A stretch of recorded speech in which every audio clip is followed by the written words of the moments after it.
Hey, what's going on, guys? So today I'm going to give you guys an update on the ADA 60p planted tank. So the deadline for the ADA submission was on May 31st, and it looks like I won't be able to submit it this year. So most likely I'm going to be submitting this tank for next year. So we ran into some delays, and I kind of want to go over a few of those things with you guys. So first thing was the tank wasn't really fully matured. So even on the good weeks when the plants were fully grown, where I had to trim back a lot of the plants, the carpeting plant wasn't quite there yet. So it seems like the growth on some of the plants kind of took off, and some of the other plants it kind of was a little bit slower. The other thing was my regulator on my 54-gallon tank inside stopped working. It actually crapped out on me. So I took the regulator from this setup and moved it into the setup inside so I can kind of test some theories and figure out, if that was the real cause.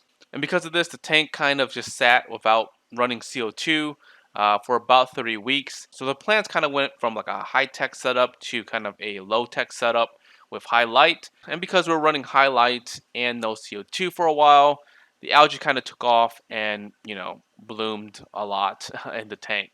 On top of the regulator crapping out on me, the CO2 for the tank was running low. And because of what's going on in the world and the outbreak, the store where I normally get my CO2 refilled had special hours when they were open, so it was only on specific days.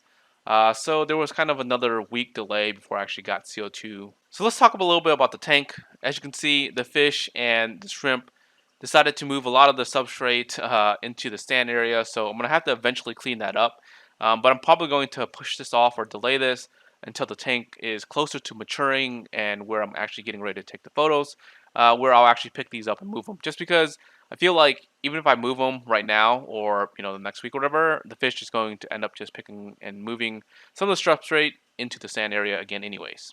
The fire shrimp are doing great in the tank. They had tons of babies ever since.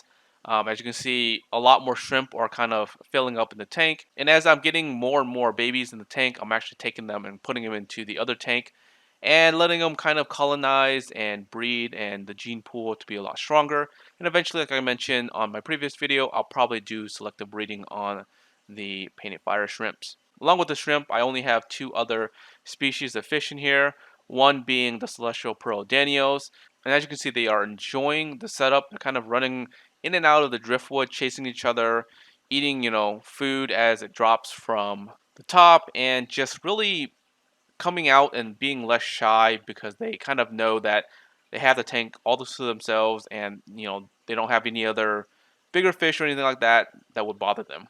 The other fish that's in the tank is otters. I have two otters that are in the tank to help with the algae on the wall. And obviously they can't keep up with the high light and no CO2 balance in the tank, and that's why kind of the algae, kind of overtook the tank.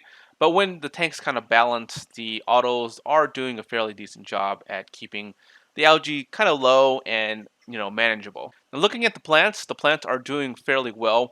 The stem plants in the back for sure are growing excellent. They have a lot of the colors that I'm looking for in terms of the red and pink. The main thing that I'm really trying to focus on is the carpeting plants. The carpeting plants are probably going to be the longest to grow in, and it seems like we're probably a little over 50% coverage right now in terms of carpeting plant. We still have some work to do in terms of the carpeting plant to be fully carpeted in. I'll probably give it 3 more months before it's fully filled in and everything's looking good for the carpet side. And obviously the plants that are higher up top to the driftwood are growing much more rapidly and faster than normal, pulling a lot of these guys out, trimming them back, kind of balancing things out so that the carpet plants are growing in as fast as they can along with the other plants.